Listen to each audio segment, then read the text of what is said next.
L'Ecclésiaste, chapitre 12.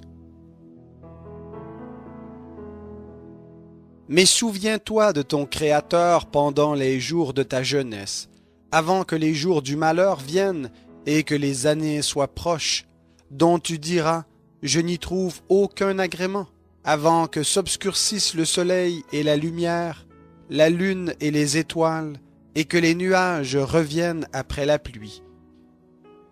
Ce jour-là, les gardiens de la maison tremblent, les hommes vaillants se courbent, celles qui doivent moudre s'arrêtent parce qu'elles sont devenues peu nombreuses, ceux qui regardent par les fenêtres sont obscurcis, les deux battants de la porte se ferment sur la rue quand s'abaisse le bruit de la meule.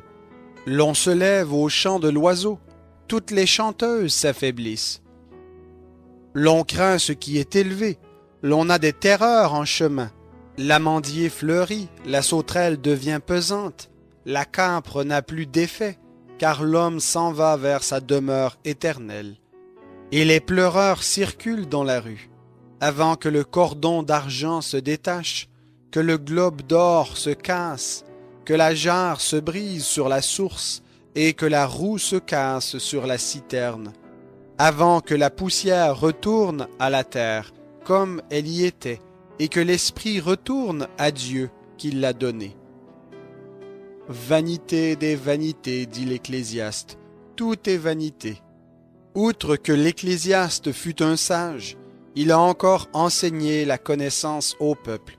Il a écouté, sondé, mis en ordre un grand nombre de proverbes. L'Ecclésiaste a tâché de trouver des paroles agréables, transcrites exactement. Ce sont des paroles véridiques.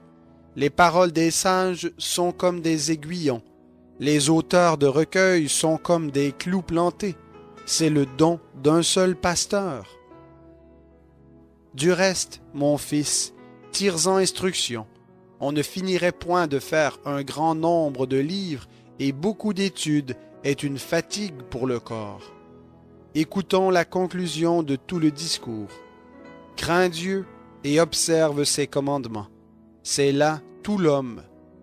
Car Dieu fera passer toute œuvre en jugement au sujet de tout ce qui est caché, soit bien, soit mal.